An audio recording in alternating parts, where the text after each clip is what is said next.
बोलो श्री प्राणनाथ प्यारे की जय।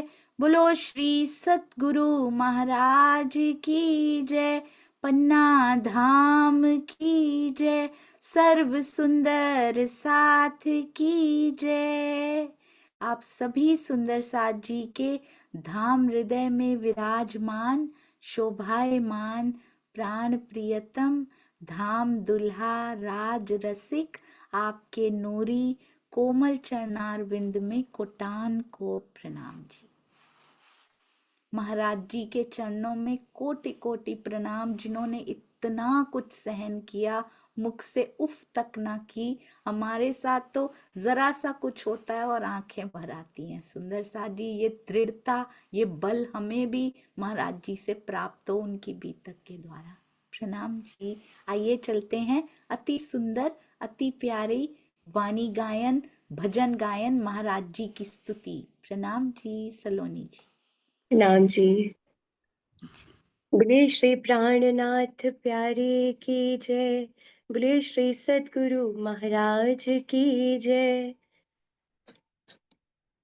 तेनू मिलने नो दिल करदा है, तेनू मिलने नो दिल करदा है। होर ना कोई चंगा लगदा है, और ना कोई चंगा लगदा है। तेनू मिलने नू दिल करदा है, तेनू मिलने नू दिल करदा है। छेती छेती तू आके मिल प्यारिया, छेती छेती तू आके मिल प्यारिया। या मैनू बुला अपने वल प्यारिया, या मैनू बुला अपने वल प्यारिया।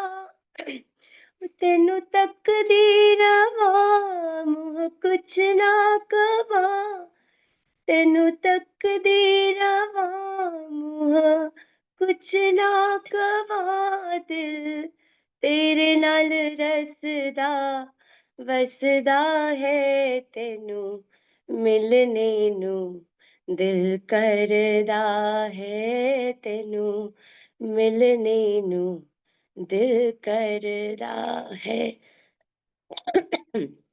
कोई जाम पिला अपने प्यार दा, कोई जाम पिला अपने प्यार दा। नहीं रहना है होके ते तू जुदा, नहीं रहना है होके ते तू जुदा। दिल जानी मेरे तक हाल मेरे, दिल जानी मेरे तक हाल मेरे। ते तो कुछ भी ना छुप सकदा है, तेनू मिलने नू दिल करदा है, तेनू मिलने नू दिल करदा है। मनमीत प्रीत दी रीत निभा, मनमीत प्रीत दी रीत निभा। मैनू अपना जमाल तू आप विखा, मैनू अपना जमाल तू आप विखा। रंग नूर मिले भरपूर मिले, रंग नूर मिले भरपूर मिले। दिल बार बार हो मंगदा है, तेनू मिलने नू दिल करदा है, तेनू मिलने नू दिल करदा है। मेरे आगना वल तू नजर ना करी मेरे औगणा वल तू, नजर ना करी नाते ताक दे, मुकना ही नहीं, नाते ताक दे, मुकना ही नहीं। मेहरबान है तू, बख्शनहार है तू, मेहरबान है तू, बख्शनहार है तू, तेरा मेरा वास्ता एक घर दा है, तेनू मिलने नू दिल करदा है, तेनू मिलने नू दिल करदा है। छेती छेती तू आके मिल प्यारिया, छेती छेती तू आके मिल प्यारिया, या मैनू बुला अपने वल प्यारिया, या मैनू बुला अपने वल प्यारिया। बोले श्री प्राणनाथ प्यारे की जय, बोले श्री सतगुरु महाराज की जय। राम प्रणाम जी। जी, प्रणाम जी सलोनी बेटा। बहुत सुंदर तरह से पिया जी को रिझाया, महाराज जी को रिझाया। अति अति अति मीठे भाव, गला खराब होते हुए भी सुंदर साथ जी कितना मीठा, कितना प्यारा स्वर, क्योंकि भावों से भरा हुआ है। धनी की बहुत मेहर, हमारे युवा सुंदर साथ पूना से आए आज, और मेरा डबल बोनेंजा है आपके साथ। मैं बहुत सौभाग्यशाली हूँ बेटा, आशीष जी के भाई की बेटी। बहुत गर्व है बेटा आपके ऊपर, ऐसे ही आगे प्रणाम बढ़ते रहिए सेवा में। प्रणाम जी बच्चे, जी, प्रणाम जी। प्रणाम जी। हर्ष भाभी के चरणों में भी कोटि कोटि प्रणाम, इतनी सुंदर परवरिश हमारे प्यारे बच्चों को देने के लिए। प्रणाम जी, प्रणाम जी। प्रणाम जी। आइए सुंदर साथ जी, चलते हैं महाराज जी की अति सुंदर अति प्यारी बीतक। और एक बार फिर से एक रिक्वेस्ट केवल करना चाहूंगी, सुंदर साथ जी अपना नाम बदल लीजिए और छोड़कर वापस भी आ सकते हैं यदि यहाँ पे रीनेम नहीं हो पा रहा तो। प्रणाम जी। आइए सुंदर साथ जी चलते हैं। आपको पता है ना, महाराज जी उस लाला जी की दुकान में थे, हनुमान जी के मंदिर में थे, फिर लाला जी की दुकान में थे। किस प्रकार वो लाला तीसरी बार में बदल गया। सुंदर साथ जी तीसरी बार में हम भी बहुत ज़्यादा ही बदल गए हैं। हम पहली बार आए थे तो ब्रज में आए थे, कितनी सुंदरता से रहे पिया जी के साथ। वो लाला तो नेगेटिव से पॉजिटिव में बदल गया, और हम सुंदर साथ ब्रज में इतना प्रेम किया करते थे। रास में हमने प्रेम का विलास तक देख डाला, और अब आकर ऐसे जीव मिले हैं कि पराकाष्ठा हो गई है। पॉजिटिविटी से नेगेटिविटी की ओर अग्रसर होते जा रहे हैं। हम भी लाला जी से कुछ सीख लें, हमेशा नकारात्मकता से सकारात्मकता की ओर पग धरें। सुंदर साथ जी सब सुंदर साथ से प्रेम करें, उनको आगे बढ़ाएं। जो जो मेरे पिया की बात किसी को बता कर आए उस पे वारी वारी जाएं कि शुक्र है इस सखी को तुम लेकर आई हो, तुम्हें धनी जी ने ये शोभा दी। और जैसे जैसे सुंदर साथ बढ़ता जाए, उनके मेहर की सेना बन के उनके पीछे खड़े हो जाएं, परंतु वाणी से पहचान कर कि क्या मेरे सतगुरु, क्या उनके मुख से वाणी से जुड़े सुंदर साथ जी, व्यक्ति विशेष से नहीं, जिनके मुख से ब्रह्मवाणी की बातें बिल्कुल सही और सटीक निकलती हों, रोज नए नए भेद खोले जाते हों, उनके पीछे बिना सोचे वाणी ने वो सोच दे दी है ना, फिर पीछे खड़े रहें, फिर कभी ना हटें, ईमान से ना डिगें। सुंदर साथ जी अब लाला जी क्या कह रहे हैं, कहते हैं एक लंगोटी का कपड़ा ले लीजिए। महाराज जी कहते नहीं, पहले तो मना कर देते हैं, फिर कहते हैं ये बदल कैसे गए। ये कैसे बदल सकते, उसने ही बदला है, ये उसी का आदेश है। ये कौन समझ सकता है सुंदर सा जी, जिसकी विवेक दृष्टि पूर्ण रूप से जागृत हो चुकी है और वो जागृत और निज बुद्ध की ओर अग्रसर होने को तैयार खड़े हैं। उनके अंदर से जो बातें निकलती हैं, ऐसे लगता है चौपाइयों का अनुवाद किया गया हो। जो उनके अंदर से विचार निकल रहे हैं, ऐसे लगता है टीका कर दिया गया हो वाणी का। सुंदर सा जी, उनको टीका पढ़ने की, उनको वाणी की जरूरत नहीं पड़ी। क्यों? उनके अंदर से बातें निकलती हुई वाणी का तर्जुमा लगती हैं, वाणी का टीका, वाणी का अनुवाद लगती हैं। बाद में चौपाई पड़ी, अनुवाद पहले हो गया। सुंदर साथ जी, उनके अंदर ये फर्क है उनमें और हम में। कैसे हुआ ये? कहनी में नहीं थे वो सुंदर साथ जी ऐसे रह रहे थे, पूर्णतया समर्पण जिसको कहते हैं ना, वो उन्होंने कर लिया। एक केवल तन सुंदर साथ जी रखा हुआ है, उसके साथ लगा हुआ एक लंगोटी तक भी उनको नहीं चाहिए। हमें कितना कुछ चाहिए यहाँ पे, हमने कितना इकट्ठा कर रखा है, पर हमें फिर भी सेटिस्फेक्शन नहीं हो रही। और वो कहते हैं ये लंगोटी भी नहीं लूंगा मैं। और फिर जैसे ही आती है अंदर बात की, ये लाला जी बदल कैसे गए, जरूर तेरा आदेश हुआ है मेरे प्रियतम। तो बोलते हैं, बार बार मिन्नतें कर रहे लाला जी के थ्रू आके, पिया जी बार बार मिन्नतें कर रहे हैं कि ले लो ना। कहा था ना, आंखों वाला है देखता नहीं है। लंगोटी लेते हैं, फिर उसके बाद थाली किसको बनाया हुआ है? छेदों से भरे हुए कपड़े को थाली बनाया हुआ है सुंदर साथ जी। उसी में पका भी लेते हैं, उसी में खा भी लेते हैं। शुरू से आटे घोल घोल के पीते आए हैं। ऐसा लगता है महाराज जी की बीतक का एक एक शब्द पढ़ते हुए भी सुंदर साथ जी ये लब मुस्कुराने को मना कर देते हैं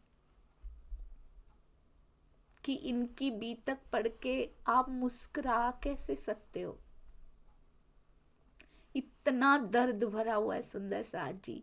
अब लाला जी, शुक्र है आपका बहुत एहसान, मेरे महाराज जी को राज जी ने लाला जी के थ्रू आकर पहले लंगोटी का कपड़ा जबरदस्ती पकड़ा रहे हैं। जबरदस्ती कोई कर नहीं सकता उनके साथ। पहली लंगोटी तो हृदय में बात आते ही ले लेते हैं। अब उनके चरण दबा रहे हैं, उनकी मिन्नतें कर रहे हैं। दुल्हा मना रहा है सुंदर साथ जी, आके भेजा है उन्होंने, मना के आओ मेरी राधा रानी को, जैसे मैं मनाया करता था ब्रज में। मना के आओ मेरी दुल्हनिया को, मेरी रतन बाई को मना के आओ। क्या सोचती है कि मैं देखता नहीं हूँ, आंखों वाला हूँ, मैं देखता नहीं हूँ? उसको केवल लंगोटी नहीं, उसको सब देकर आओ। जबरदस्ती दे रहे हैं, आप प्यार कर करके दे रहे हैं। नहीं, आपको लेनी पड़ेगी, और कुछ नहीं बोलूंगा, वचन देता हूँ, कसम खाता हूँ, इसके बाद और कुछ नहीं बोलूंगा। ऐसे कर करके उनको लाड कर करके दे रहे हैं सुंदर साधु। वही लाला है जो उनको गालियां निकाल के गए हैं 2 बार की, निकल यहाँ से। अब चादर दे देते, एक चदरिया भी ले लीजिए, एक थाली ला दूं अंदर से। नहीं नहीं, थाली का बोझा हम नहीं ढोएंगे, चलो थाली बराबर कपड़ा कपड़ा ले लेता हूँ। अब एक नहीं 2 चादर फाड़ दी, फाड़ फूड़ के आगे रख दी, एक कंबल भी ले लीजिए। अब हम फिर पक्का कुछ नहीं बोलेंगे, कसम खाते हैं। सबसे हल्का वाला लेकर आना, सबसे हल्का वाला लेकर आना, हम बोझा नहीं उठाएंगे। हल्का, सबसे हल्का दुकान में जो कंबल है, पर सबसे कोमल, वो ला कर देते हैं महाराज जी को। चाहे नीचे बिछा लेना महाराज जी, चाहे आप अपने ऊपर ले लेना, चाहे ओढ़ लेना, बिछा लेना, दोनों कामों आ जाएगा और आपका बोझा भी नहीं बढ़ेगा। ओहो, बहुत सुंदर। और महाराज जी पता है क्या कहते हैं? आज हमारा दीवानापन दुनिया से छुप गया। अंदर तो अभी भी उतना ही नहीं, बल्कि और प्रगाढ़ और गहरा होता जा रहा है, पर दुनिया से छुप गया। आज हमारा दीवानापन लुप्त कर दिया लाला जी ने, हमारे तन को भी ढक दिया, कंबल भी दे दिया। अब हम साधु साधु से दिखते हैं, साधुओं का भेष जैसे धारा हो। महाराज जी कितने प्यारे लग रहे हैं ना सुंदर साथ जी। आपने देखा वो कपड़े फाड़ते हुए, देखा था उनको? साधुओं को वेश जैसा कपड़ा फाड़ा था उन्होंने, इसीलिए साधु जैसे दिखाई दे रहे हैं। केसरी केसरी रंग का सुंदर साजी कपड़ा दिया है उन्होंने, बहुत प्यारे लग रहे हैं महाराज जी इस भेष में। कंबल भी हाथ में पकड़ा हुआ, आप देख पा रहे हैं ना। अंतर मन अंदर से दर्शन कर लीजिए इस फकीरी भेष के। जिसने अंदर से अपने भावों से भावलीनता में भी दर्शन कर लिए, धन्य हो जाएंगे। हर हर एक क्षण मुस्कुराते हमारे पिया कितने प्यारे लग रहे हैं सुंदर साथ जी। कहते हैं अब हौज पिट से चल के पक्षी तीर्थ की ओर चल पड़े और वहां जा पहुंचे। यहाँ पर ही रावण ने जटायु का वध किया था, उसको मारा था जब सीता मैया को, सिया जी को, सीता जी को चुरा कर ले जा रहे थे रावण सुंदर साथ जी। तब वहां पे जिस जगह पे जटायु का वध किया था वहां मंदिर भी बना हुआ था एक टेकरी के ऊपर। उसके बाद चंगुल पिट आगे पक्षी तीर्थ से चल के चंगुल पिट पहुंचे, फिर पटक शिला जा पहुंचे। हम तो पढ़ते जाएंगे, यहाँ पहुंचे, यहाँ पहुंचे, यहाँ पहुंचे। उनके पैरों में छाले पड़ गए सुंदर साथ जी। शरीर में जान नहीं है, प्राण ऐसे है कि प्राण सूखते जा रहे हैं प्राण पिया के बिना। हमने तो कहा पक्षी तीर्थ भी पहुंचे, यहाँ भी पहुंचे, यहाँ भी पहुंचे। कैसे पहुंचे? रास्ते में क्या क्या हुआ उनके साथ, मौसमों का तो बखान भी नहीं किया जाता। कितनी बार लहू बहा उन छालों में से जो पांव में पड़े हैं सुंदर साथ जी। कितनी बार पेड़ों से खरोंचे आई उनके शरीर पे। कितनी बार भूखे रहे, कुछ नहीं लिखा। यहाँ पहुंचे और यहाँ पहुंचे। बस तुम भी सीधा ही पहुंचो, तुम ये मत देखो मैंने कितने जख्म खाए हैं। ऑलरेडी लगे हुए जख्म पे फिर टहनी लगी है, फिर उसमें से खून बह रहा है। उस पे तो ध्यान भी नहीं देते महाराज जी, लिखते भी नहीं उसके बारे में। पैर छलनी होते जा रहे हैं, लिखते भी नहीं उसके बारे में सुंदर साथ जी। हाथों में कुछ कंबल उठाया हुआ है, वो पकड़ने की ताकत भी पता नहीं कहाँ से आ रही है। जिनको खुद सोचिए सुंदर साथ जी, इतने कमजोर हैं, इतने वो लग रहे हैं, पेट पीठ से लगा हुआ है जो दीवार के सहारे के बिना सुंदर साथ जी वृद्ध नहीं है। बिल्कुल पूर्ण युवावस्था होती है ना, 22-23 साल, वैसी युवावस्था है उनकी। उस समय पेट पीठ से लगा हुआ हो। कैसे कंबल उठाया हुआ है उन्होंने, पता नहीं चादर कैसे उठाई है, पता नहीं चल कैसे पा रहे हैं। इतनी जगह से होते होते आगे पहुंचते जा रहे हैं। आइए हम उनके साथ साथ कोशिश तो करें। कितनी मुसीबतें आ रही हैं पर घबरा नहीं रहे, क्योंकि उनको पूरा विश्वास है। वाणी नहीं मिली है अभी, पर पूर्ण विश्वास है कि वो मुझे देख रहा है। जब ये विश्वास हमारे अंदर आ जाएगा ना सुंदर साथ जी, कि वो मुझे हर पल देख रहा है, हम कभी भी कोई भी गुनाह नहीं करेंगे। कभी भी नहीं। कोई विकार हमारे अंदर प्रवेश करना तो क्या, देखेगा भी नहीं हमारी तरफ। यदि मैंने ये देख लिया है कि तू मुझे देख रहा है, तू आंखों वाला है, मैंने देख लिया है। जिस दिन ये ईमान पक्का हो गया ना सुंदर साथ जी, कि मेरे पिया की नजर मेरे ऊपर है और वो मुझे देख रहे हैं हर पल हर घड़ी, 24/7/365 366 डेज एवरी ईयर। जब से मैंने जन्म लिया मैं एक पलक भी नहीं झपक सकती कि वो मुझे ना देख रहा हो। ऐसे ही थोड़ी हृदय के अंदर आके बैठ गए हैं, हर पल टकटकी लगाए बैठे हैं, कब इसकी नजर मेरी तरफ हो जाएगी, ऐसे इंतजार कर रहे हैं वो। कभी कोई गलती नहीं होगी। हम कहते ईर्ष्या ना करें, द्वेष ना करें सुंदर साथ जी। वो करेंगे कैसे? जब उसकी नजरों से वेले होंगे, जब उसकी नजरों से फ्री होंगे तो कुछ करेंगे। ये ईर्ष्या द्वेष जीव की बातें हैं सारी, हम कर ही नहीं पाएंगे। वो मुझे देख रहा है, ईर्ष्या कर रही हूं, देख रहा है, इसका टांग खींचने की कोशिश कर रहे हैं, देख रहा है। ये आगे क्यों बढ़ रहे हैं, इनको कम करो, इनके बंद करो सारे कार्यक्रम, वो देख रहा है। नहीं मिल रहा है वो, इसीलिए और दूर और हृदय कठोर होता जा रहा है। नुकसान किसका हो रहा है? मेरे सुंदर साथ का हो रहा है। इसलिए कोई ईर्ष्या द्वेष में मत पड़िए, बस हर समय हर पल हर घड़ी उसकी उस नजर को महसूस कीजिए। तो क्या हुआ पिया, अभी मैं तुझे नहीं देख पा रही, पर तू तो देख रहा है ना, तू तो आंखों वाला है, तू तो देख रहा है। मैं भी देखूंगी, बहुत जल्द देखूंगी। जैसे वहां तेरी नैनों में नैन डाल के बैठी हूं, यहां भी बैठूंगी। परात्म से ज्यादा आत्मा तुझे देखेगी यहाँ पर। कहते हैं वहां पर अब धीरे धीरे कैसे चल रहे हैं, चंगुल पिट, फिर पटक शिला जा पहुंचे हैं जहां राम जी का मंदिर है। वहां पे भगवान राम ठहरे थे कुछ दिन, पटक शिला में। ये मंदिर उन्हीं की याद में है। फिर पटक शिला से पंपेश्वर, जहां महाशिव का मंदिर है। कैसे चलते जा रहे हैं, जंगल जंगल, पर्वत पर्वत, गांव गांव, शहर शहर, बस्ती बस्ती छोड़ते हुए कैसे आगे बढ़ते जा रहे हैं, बढ़ते जा रहे हैं। कोई अवधूत उनको नहीं रोक पाता। सारी फैसिलिटीज महाराज जी, जिन्न होता है ना अलादीन का चिराग, वैसे बन के मिले थे वो। महाराज जी कहते नहीं, क्या मैं यही लेने निकला था घर से? मठाधीश कहते हैं आओ मेरे उत्तराधिकारी बन जाओ। नहीं, क्या मैं यही लेने निकला था घर से? क्योंकि उनका लक्ष्य वेरी क्लियर है। मैं क्या लेने निकला था? क्या हमारा लक्ष्य क्लियर हो पाया है अभी तक?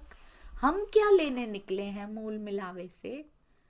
मैं मानती हूं, हम जानते हैं कि वहां से परात्म नहीं गई है कहीं, पर आत्मा बन के पहली बार आई तो है इधर, प्रतिबिंब स्वरूपा आई तो है इधर। क्यों आई है सुंदर साजी?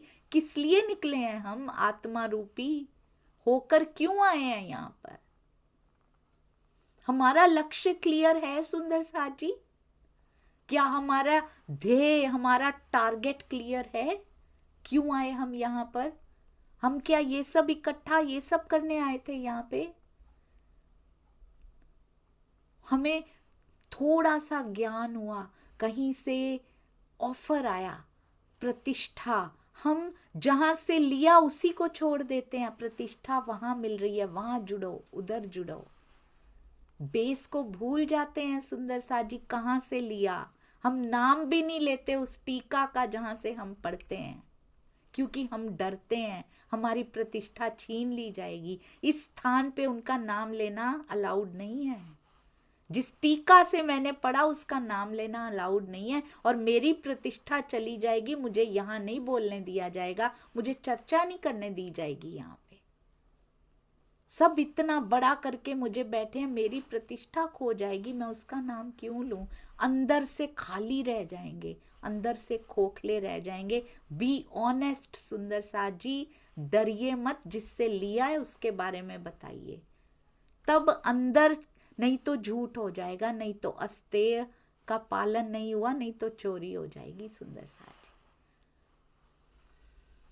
उसके बाद महाराज जी ने देखा बहुत कम बोलते हैं, हमेशा सत्य बोलते हैं। कभी वो मीठा होता है, कभी वो कड़वा होता है। शिव जी साक्षात सामने आ जाएं, उनको भी कहते हैं नहीं गुरु धारण नहीं करूंगा, चाहे वो कड़वा लगे या मीठा लगे, पर हमेशा सत्य बोलते हैं, ट्रांसपेरेंट रहते हैं। बहुत सुंदर सुंदर साजी, एक एक बात, एक एक कदम महाराज जी उठाए ना तो ऐसे लगता है पहला कदम धर्म का पहला लक्षण, दूसरा कदम धर्म का दूसरा लक्षण, उनके कदम धर्म बन चुके हैं, उनके कदम धर्म के लक्षण बन चुके हैं सुंदर सा जी। उनके रोम रोम में से पुकारता है। इसको कहते हैं धर्म। अंदर से बाहर की प्रतिष्ठाओं के लिए बिक जाना या बाहर हमेशा खरीद लिया जाता है सुंदर सा जी। बड़ा ही कोई बल वाला जीव होता है जो प्रतिष्ठा के लिए ना बिकता हो। धन के लिए रोका जा सकता है, प्रतिष्ठा के लिए बिकना बहुत आसान होता है। बहुत ध्यान दीजिएगा, किसका सौदा किया हमने, किसका सौदा किया। मिलने ही वाले थे, कहते देखता हूं किसको चुनते हो, प्रतिष्ठा को चुनते हो या मेरे पास आना है। बहुत ध्यान देना सुंदर साथ जी। इसीलिए छुप के रहते हैं, गहन सुंदर साथ छुप के रहते हैं, मैंने देखा है। कहते हैं अब महाशिव मंदिर है, पटक शिला से पंपेश्वर गए, महाशिव मंदिर। नदी वहां पे कौन सी बहती है? तुंगभद्रा नदी बहती है, अनेक किलोल करती हुई। कितनी नदियों के किनारे बैठे होंगे। एक नदी का किनारा सागर किनारा आपको याद है सुंदर साथ जी? जब उनको जगन्नाथपुरी से उस पंडे ने धक्का दे के कहा था स्नान करके आया है, सागर किनारे बैठ गए थे, फिर निकाल दिया था, फिर सागर किनारे आके बैठे रहे, सोचते रहे ऐसा मैंने क्या कर दिया था। आज के बाद स्वयं दर्शन देने भी आए तो भी नहीं करूंगा, मैं जा रहा हूं यहां से। अब मंदिर जाने की इच्छा नहीं होती। राजी तोड़ते जा रहे हैं उनको, बाहरी चीजों से तोड़ते जा रहे हैं और वो टूटते जा रहे हैं उन चीजों से कि मेरा वो सिखा रहा है, मेरा परमेश्वर, मेरे परमात्मा, मेरे प्रियतम सिखा रहे हैं मुझे, तो इसलिए इन चीजों में अब कभी नहीं पढ़ूंगा। हम बार बार सीखते हैं, बार बार भूल जाते हैं। ऐसी बुद्धि महाराज जी की तो नहीं है। हमें तो वाणी भी मिली हुई है, हम कैसे भूल जाते हैं? हम उनको अप्लाई करना, एक्शन में लाना कैसे भूल जाते हैं? इसका मतलब हमारे अंदर तक बैठ नहीं हो पा रही है। जहां तक इसको पहुंचना चाहिए ना, वहां तक नहीं पहुंच पा रहे हैं ये शब्द। इसीलिए एवरी डे दोहराया जाता है, एवरी डे वाणी को पढ़ना जरूरी है। सोचिए रोज पढ़ के भी वहां तक नहीं पहुंच रही, ये जीव के विकार आगे खड़े हो जाते हैं उसके आके। अगर नहीं मंथन करेंगे तो क्या बनेगा? फिर तो फिर ऊपर आते जाएंगे विकार। अभी तो दब रहे हैं, कम से कम खत्म होने की तैयारी करनी है इनकी, फिर से ऊपर आके उभर जाएंगे सुंदर साथ जी। वाणी मंथन एवरी डे। और चितवन जरूर बैठिए, रात को 9:30 बजे भी चितवन लगाई जाती है। सुंदर साथ कितनी सुंदर सेवा कर रहे हैं सब सुंदर साथ उसमें। आप चाहते हैं चितवन करना तो फिर कोई बहाना नहीं। यदि चाहत सच्ची है, यदि चाहत असली है, नहीं तो फिर हम स्वयं को धोखा दे रहे हैं सुंदर साथ जी। यदि चाहत सच्ची है तो आप बैठेंगे। यहाँ सामूहिक चितवन करनी शुरू कर दी, राजी ने वो भी प्रबंध कर दिया। अकेली नहीं बैठती, दूसरों से कम वो वाइब्रेशंस मिलेंगी, इंस्पिरेशन मिलेगी, प्रेरणा मिलेगी। अरे इतना सुंदर साथ बैठता है, बस मैं ही रह गई। वो प्रेरणा मिलेगी तो बैठना शुरू करेंगे। रात को 9:30 जरूर याद से आइएगा सुंदर साथ जी। इसी जूम मीटिंग में होती है चितवन, रोज शुरू कर दी गई है। ये देखिए, जिनको नहीं आता था उन्होंने भी सीख लिया सुंदर साथ जी की सेवा के लिए। अब कहते हैं तुंगभद्रा नदी बहती है। नदियां बड़ी अच्छी लगती हैं महाराज जी को, वहां बैठकर बड़े सुंदर विचार, वहीं बैठ के विचार किया करते हैं। और कहते हैं उसका प्रवाह बड़ा तीखा है, स्वच्छ जल उसका है। ऐसा लगता है उनको जमुना जी याद आती हैं सुंदर साथ जी। इसीलिए उसके स्वच्छ जल को देखकर इतने प्रसन्न हो रहे हैं। अब पंपेश्वर में पंपा नामक एक सरोवर भी है, बड़ा कहते गहन है। महादेव शिव जी के मंदिर के चारों तरफ बहुत गहन पर पंपेश्वर और वहां सरोवर। उसी सरोवर का जल इतना मीठा, इतना तीखा और स्वच्छ, मुख्य द्वार कहते बंद रहता है इसका, एक चोर दरवाजा बना हुआ है। देख रहे हैं आप, सरोवर देख रहे हैं, महादेव जी का मंदिर बना देख रहे हैं, मुख्य द्वार, उसका बड़ा सा मुख्य द्वार हमेशा बंद रहता है। एक चोर दरवाजा छोटा सा बनाया गया है, क्योंकि जानवरों का भय बहुत है, गहन वन है, क्योंकि यहाँ पे बहुत सघन वन, दिन रात जानवर घूमते हैं, तो दरवाजा बंद कर लेते थे। जो भी अंदर घुसते हैं वो दरवाजा बंद कर लेते हैं, चोर दरवाजा। तो उस मंदिर में महाराज जी गए हैं, रात वहां बिताई है। सोचिए सुंदर साथ जी, हमने तो कह दिया और सुन लिया, ऐसे सघन वन में से निकल के भी तो गए हैं। कोई आग खाग वाग नाग कुछ नहीं डराता उनको सुंदर साथ जी। एक बार पहले भी आए थे एक महात्मा, आपको याद है ना, जब एक महात्मा कहने को उसने कहा था कि मैं आपको छोड़ूंगा नहीं, मंगलवार आने दो, मंगलवार तुम्हें छोड़ूंगा नहीं मैं। और आए थे उनके पास कि यहाँ मत रुको, यहाँ से चले जाओ, यहाँ से चले जाओ। माई आई थी उनके पास, ये बिल्कुल भी अच्छा नहीं है, इसलिए ये ऐसी शरारत करेगा, जरूर करेगा, इसलिए आप यहाँ मत रुकिए। तो वहां से चले गए थे महाराज जी। उन्होंने पूछा था, जब चले गए थे और वहां पर महात्मा मिले थे, उन्होंने बोला था यहाँ मत रुको, यहाँ से चले जाओ अब। तो वो वापस आ गए थे उसी जगह पे, आपको याद है ना। उन्होंने पूछा था महात्मा जी ने, रात को सफर कर लेते हो, चल लेते हो, डरते तो नहीं हो? महाराज जी कहते हैं, मुझे दिन रात में कोई फर्क ही नहीं लगता, मेरे लिए दिन और रात सेम है। क्यों सेम है सुंदर साथ जी? वाणी नहीं मिली है अभी, दिन रात कैसे सेम हो गए?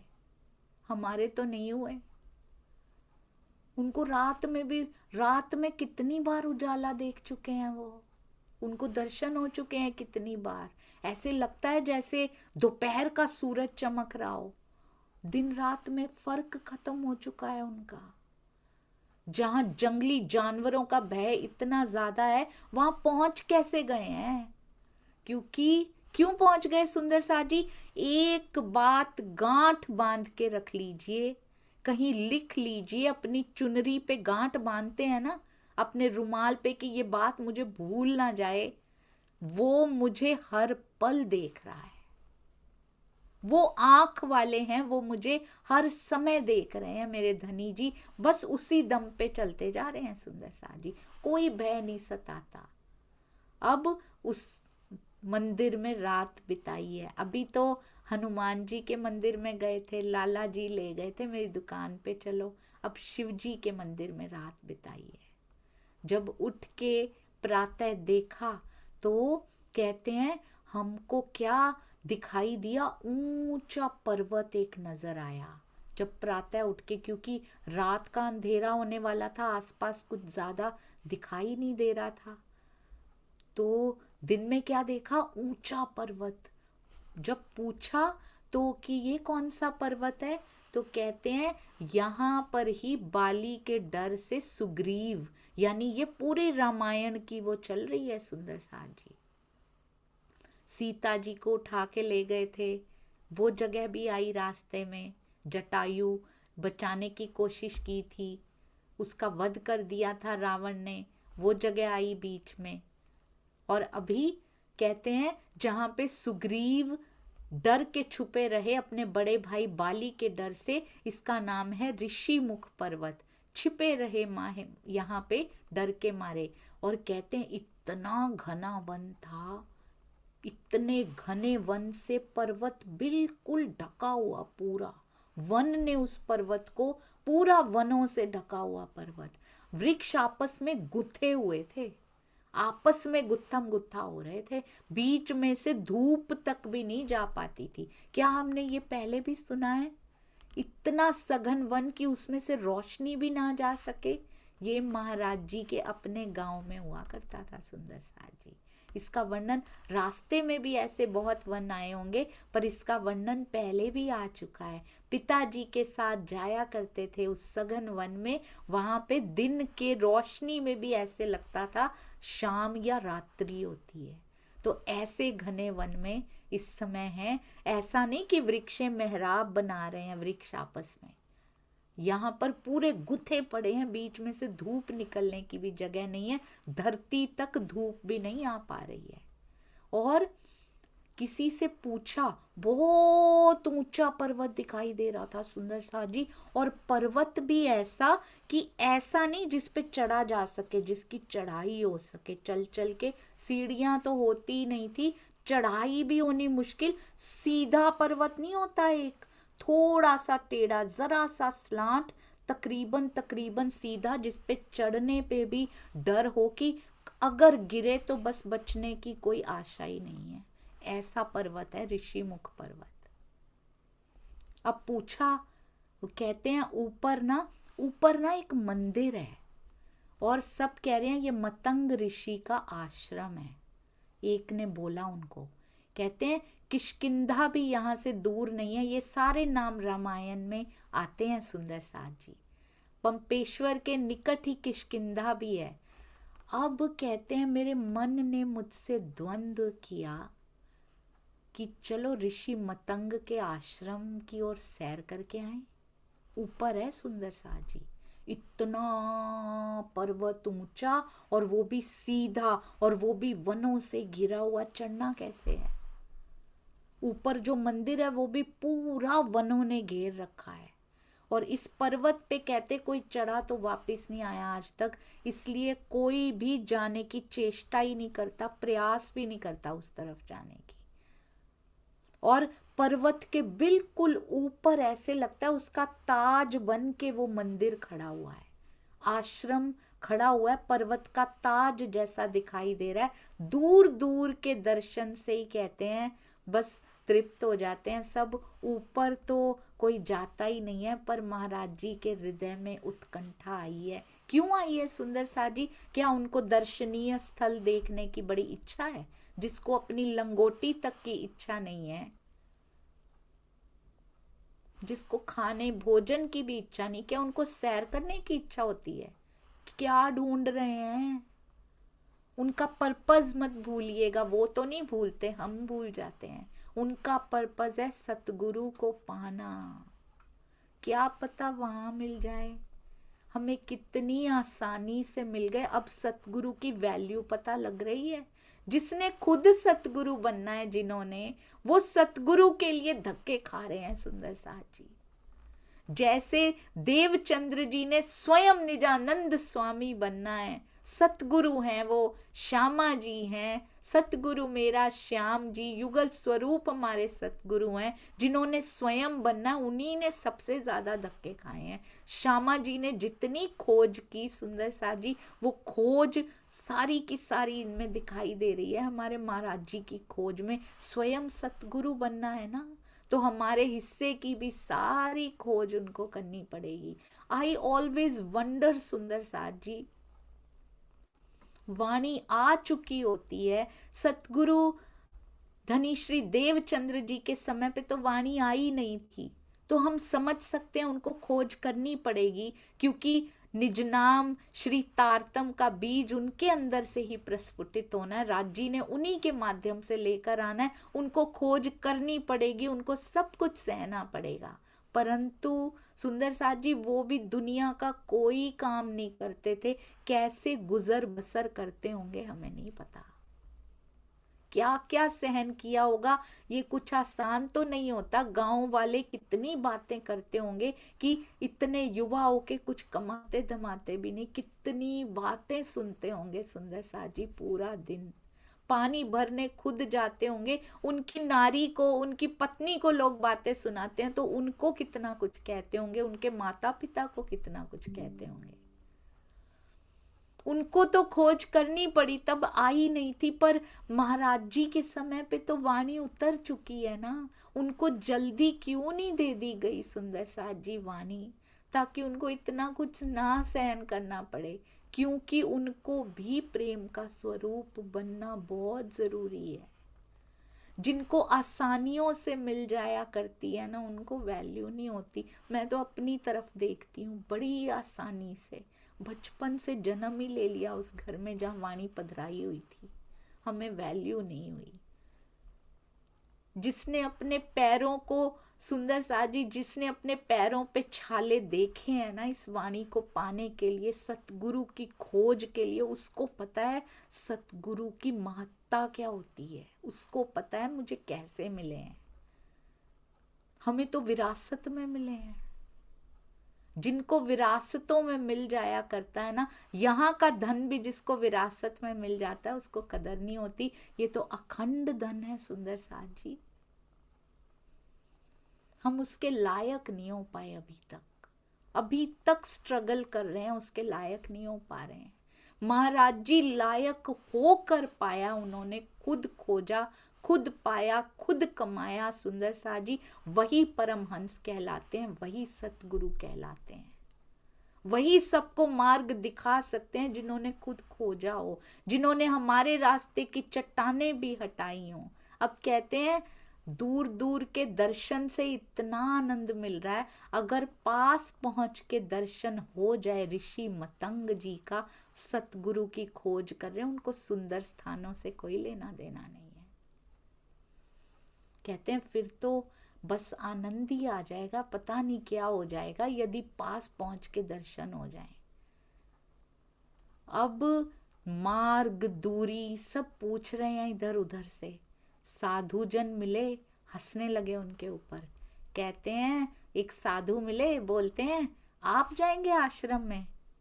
पता है क्या कह रहे हैं सुंदर साथ जी? अब यहाँ से अंदाजा लगाइए महाराज जी के शरीर की अवस्था कैसी हो रही है, इतनी युवावस्था में उनके शरीर की अवस्था कैसी। हंस के बोलता है आप जाओगे आश्रम में? जरूर जाओ बाबा जी, बड़ी ताकत दिखती है तुम्हारे अंदर। तो ताकतवर नहीं पहुंच पाए आज तक वहां, तुम्हारा अपना शरीर देखो, ये बोल रहे हैं वो, तुम में तो बड़े ताकतवर दिखते हो, जाओ जाओ जरूर जाओ। हंसी ठिठोली करके बोल रहे हैं, उनका मजाक उड़ा के बोल रहे हैं, तुम तो पहुंच ही जाओगे। आज तक कहते कोई नहीं गया वहां पे, और अगर किसी ने कोशिश की तो वो वापस नहीं आया कभी, और कोई पहुंचा ही नहीं ऊपर, रास्ते में ही उसका काम तमाम हो गया था। क्यों काम तमाम हो गया था? एक तो ऊंचाई इस तरह की है, कोई गिरा तो बचा नहीं, और रास्ते में जंगली जानवर इस प्रकार के हैं कि वो छोड़ते ही नहीं है, तो इसलिए कोई नहीं पहुंचा, रास्ते में ही सारे खत्म हो गए थे। तुम जरूर जाओ, तुम में बड़ी ताकत दिखती है। और महाराज जी की तरफ मुख करके बोल रहा है, खिलखिला के हंसी हंस रहा है, और फिर जोर से पुनः हंस रहा है कि तुम तो जरूर पहुंच जाओगे ऊपर। महाराज जी पे कोई असर हो रहा है क्या? उन्होंने अपना रास्ता छोड़ दिया क्या? उन्होंने जाने का प्लान मुलतवी कर दिया क्या? उन्होंने कैंसिल कर दिया, पोस्टपोन कर दिया, बाद में जाएंगे? हमें कोई एक बात कह दे हमारा हौसला ढाने के लिए, कोई ऐसा कृत्य कर दे, हम कैसे हार मान के बैठ जाते हैं। सपोज एक कपड़े के लिए ही कोई कह देना ये तुम पे अच्छा नहीं लग रहा, हम वो दोबारा कपड़ा नहीं पहनते। सोचो हमारे बेचारे जीव की क्या हालत है, कितना कमजोर ये जीव है सुंदर साथ जी हमारा। सोचिएगा लोगों की बातें हमें कैसे लगती हैं और हमारे डिसीजंस को चेंज करके चली जाती हैं। कहते हैं जिसने आगे बढ़ना हो ना सुंदर साथ जी, उसको बहरे होना पड़ता है दुनिया की तरफ से। आपने एक कहानी बड़ी पॉपुलर है, सुनी होगी, कुछ मेंढक चढ़ रहे थे, क्या बोला उन्होंने? एक चढ़ गया सुंदर साथ जी। कहता तू कैसे चढ़ गया? कहता है मुझे कुछ सुनाई नहीं देता। कहते ये बहरा है बेचारा। बहरे चढ़ जाएंगे सुंदर साथ जी, जो दुनिया की ओर से, माया की ओर से बहरे हो जाएंगे, वो चढ़ जाएंगे।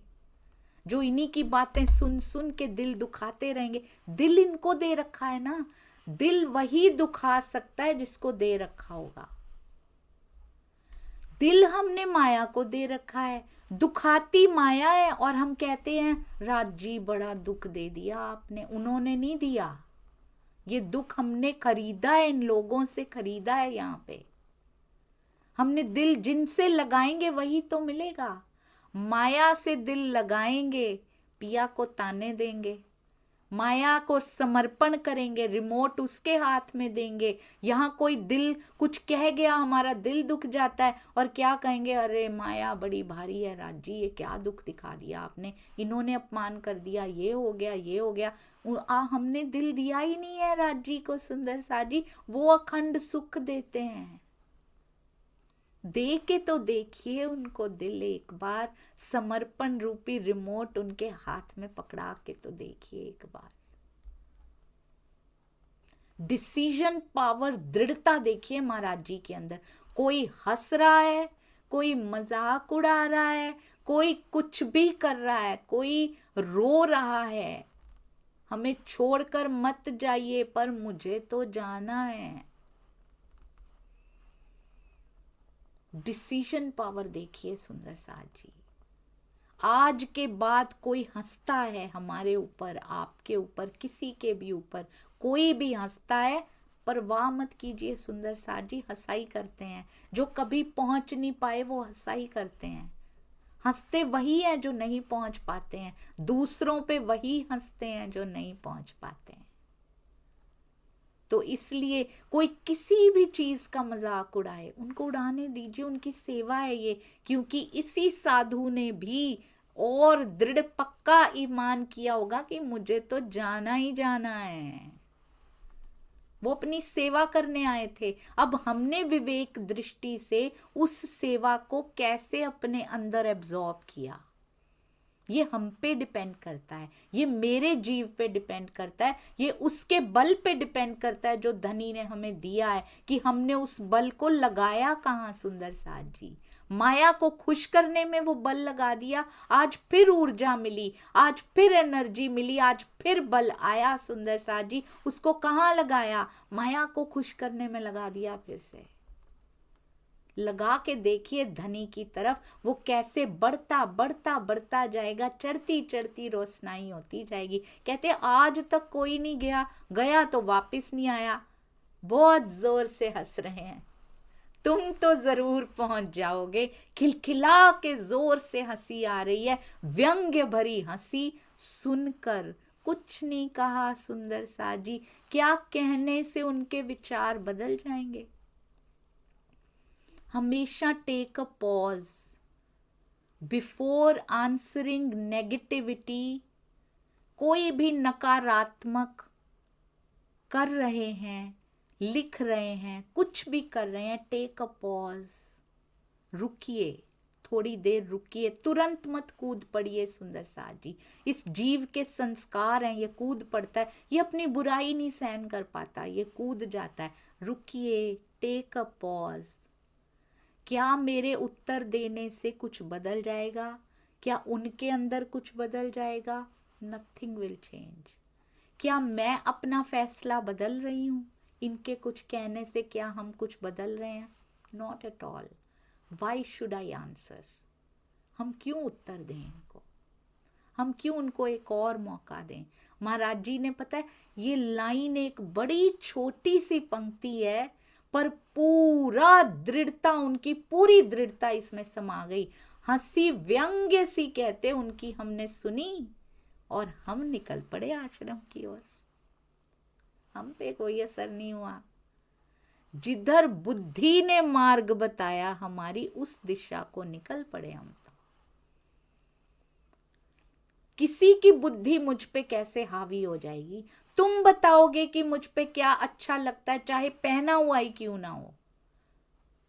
आप बताओगे कि हमें क्या करना चाहिए। सतगुरु की बात मानिए, ब्रह्मवाणी की बात मानिए। सुंदर साथ जी वो बता सकते हैं जो चले हुए हैं उसके ऊपर। और कोई कुछ कह भी रहा है जो स्वयं ही नहीं चले हुए, वो भला हमें क्या मार्ग बताएंगे। महाराज जी कहते हैं जो मेरी बुद्धि ने मार्ग बताया, हम तो चल पड़े उसके ऊपर। पर उनकी विवेक बुद्धि है, वो कहाँ से आती है? वो वाणी से आती है, वो सतगुरु कृपा से आती है सुंदर साथ जी। जब नजर उसके ऊपर होती है कि वो मुझे देख रहा है, ये तब आती है। ये उसके बिना नहीं आ सकती सुंदर साथ जी, कभी नहीं आ सकती। जो दर्शन देखो चाहिए, तो दर्पण मांजत रहिए। मेरे अंदर तो तू बैठा है, दिल करता है खुद को दर्पण कर दूं और तुझे देख लूं मैं किसी तरह, पर इस दर्पण को मांजना भी तो पड़ेगा। इतना गंदा जीव का ये दर्पण हुआ पड़ा है सुंदर साथ जी, उसको मांजना पड़ेगा। उसमें कुछ दिखाई नहीं दे रहा, विकारों की धूल जमी पड़ी है इसके ऊपर, तो इसको मांजते रहना पड़ेगा, धोते संवारते रहना पड़ेगा। घरों को कितना साफ सुथरा रखते हैं हम। कभी किसी पड़ोसी को ऐसी आज्ञा दी है हमने, या फिर कैसा ऐसा अधिकार दिया है हमारे घर में आके ऐसे कूड़ा फैला के, कूड़े का ड्रम लाए और हमारे ड्राइंग रूम में आके, हमारे घर में आके उड़ेल दे? कभी किसी को परमिशन दी है सुंदर साथ जी? किसी की हिम्मत है? हम उसको पुलिस में पकड़ा देंगे अगर वो करेगा कोई कुछ ऐसा तो, या घर से बाहर निकाल देंगे कि मेरा घर गंदा करने का अधिकार तुम्हें किसने दिया? दर्पण को, अपने विकारों को भी मांजते रहना पड़ेगा। और कोई आके मेरे मन में कूड़ा फैला के चला गया, क्यों चला गया? क्योंकि हमने अपने घर की चाबी उसको दे रखी है, हमने अपने दिल की चाबी, हमने अपने मन की चाबी उसको दे रखी है कि तुम यहां कूड़ा फैला सकते हो। मेरी चाबी मेरे धनी के पास है, केवल शीतलता आती है वहां से। चाबी मत दीजिए, रिमोट मत दीजिए किसी को कि वो दरवाजा खोले और कूड़ा फैला के चला जाए और हम पूरा दिन उस कूड़े को ही रोते रहें, और जो वाणी पड़ी उसी कूड़े को साफ करने में ही निकल जाए उसकी पूरी ऊर्जा। धनी को पाने में कब लगेंगे सुंदर साथ जी? किसी के विचारों से प्रभावित मत होइए, सेल्फ डिपेंडेंट सक्षम बनिए सुंदर साथ जी, अपने बल को पहचानिए। हमारे सतगुरु हमें सक्षम बनाते हैं। जो दर्शन देखो चाहिए, तो दर्पण मांजत रहिए। जो दर्पण लागे काई, दर्पण में काई लगी हुई है तो दर्शन कियो न जाई। इसीलिए कहते हैं, हर बार जब भी स्वामी जी से पूछा था कि स्वामी जी दर्शन हो जाएंगे, बोलते वो तो सामने खड़े हैं। हमारे ही दर्पण में काई लगी हुई है सुंदर साथ जी, दिखाई नहीं दे रहे, खड़ा हुआ भी दिखाई नहीं दे रहा वो। इस काई को साफ करना पड़ेगा। और अगर हम कहते हैं इनकी वजह से क्रोध आया, इनकी वजह से ऐसा हुआ, वजह कभी कोई नहीं हो सकता, मेरी वजह से क्रोध आता है, क्योंकि हमारे अंदर कंट्रोल नहीं है। हम किसी पे नहीं दे सकते ये दोष। ये दोष मेरा है कि मेरे अंदर क्रोध विराजता है, तब वो बाहर निकलता है। वो उसके अंदर से नहीं निकला, ये मेरे अंदर से कैसे निकाल लिया उसने? अगर वो होता ही नहीं मेरे अंदर, क्रोध का नामो निशान ही नहीं है, तो कैसे निकाल लिया उन्होंने? मेरे अंदर है तो निकला है ना, मेरे अंदर एग्जिस्ट करता है तो निकला है ना। किसी पे दोष मत दीजिए सुंदर साथ जी। जब तक दोष दूसरों पे मढ़ते रहेंगे तब तक और नीचे गिरते रहेंगे। इसलिए इस काई को साफ करना है। अब ये काई कम से कम रोज वाणी सुनने से, महाराज जी की बीतक सुनने से, उनके कदम कदम को देखने से ये काई धूल में तो परिवर्तित हो गई कम से कम। अब इस धूल को हटाएंगे सुंदर साथ जी, वो भी महाराज जी हटाएंगे। उनके जीवन को ऐसे ही हम अपने अंदर आत्मसात करेंगे, एक एक पल में उनकी घटना याद आएगी, तब ये बीतक बनेगी। अभी भी पूरी बीतक बनी नहीं है, अभी भी कथा है ये। जब तक मेरे व्यवहार में नहीं उतर जाती तब तक ये कथा है सुंदर साथ जी, तब तक ये कहानी है। जब हमारे एक एक जीवन के प्रसंग में महाराज जी घुल जाएंगे ना, तब मैं कह सकती हूँ वो मेरे अंग संग रहते हैं। उनका चित्र अंग संग रखने से महाराज जी अंग संग नहीं रहते सुंदर साथ जी। उनका चरित्र अंग संग रखने से मेरे एक एक जीवन की घटना में जब वो घुल जाएंगे, जब उनकी रहनी घुल जाएगी, तब सुंदर साथ जी मारिफत कहना बड़ा आसान है। महाराज जी की रहनी से स्वयं के व्यवहार को मारिफत करके देखिए ना, तब आती है मूल मिलावे की मारिफत। ऐसे ही नहीं आती, पहले जीव को मारिफत करनी पड़ती है, यहाँ पे एकाकार करना पड़ता है। जब तक जीव की रहनी, परमहंसों की रहनी सरीखी नहीं हो जाती, तो उनके जैसे दर्शन कैसे मिल सकते हैं हमें। इसलिए केवल सुनिए मत सुंदर साथ जी, हर बात में उनकी याद आनी चाहिए। हर बात में मेरे महाराज जी ने ये किया था। इच्छा तो ये होती है, आप जब भी किसी को कॉल करो, सुंदर साथ जी महाराज जी के जीवन का एक प्रसंग जरूर सुनाइएगा। किसी भी सुंदर साथ को कॉल कर रहे हैं, किसी से भी बात कर रहे हैं, अपने किसी रिश्तेदार से बात कर रहे हैं, वो भी समझ जाएंगे। ये तो सब समझते हैं, ये तो इजी है, इसको समझ तो सकते हैं ना, वाणी नहीं समझ सकते, इसीलिए महाराज जी की बीतक है। जब भी किसी से बात हो, पता है हमारे सतगुरु ने क्या किया था, बात शुरू कीजिए। क्या पता महाराज जी के थ्रू खिंच के आना उन्होंने, हम नहीं जानते। सब तक पहुंचाइए सुंदर साथ जी। बात कर रहे हैं, वीडियो फॉरवर्ड कर सकते हैं, जो कर सकते हैं। पता नहीं क्यों महाराज जी की बीतक आई है। एक प्रसंग उनको जरूर सुनाइए, दिल में चोट लग गई, क्या पता खिंचे चले आए। चलेंगे महाराज जी के साथ। इतनी ऊंची चढ़ाई तो महाराज जी चढ़ सकते हैं। महाराज जी इस लायक कम से कम हमारे जीवों को बनाना कि हम आपको चढ़ते हुए देख तो पाए। बोलो श्री प्राणनाथ प्यारे की जय। बोलो श्री सतगुरु महाराज की जय। प्रणाम जी सुंदर साथ जी। ये जीव बेचारा लड़खड़ाता है, महाराज जी के जीवन को पढ़ते हुए भी लड़खड़ाता है। इसमें पिया जी बल देना, महाराज जी और बल दीजिएगा, बहुत कमजोरियां हैं। प्रणाम जी सुंदर साथ जी। और आप क्षमा करते जाइएगा, जिस उदारता से पहले करते गए आगे भी करते जाइएगा। प्रणाम जी।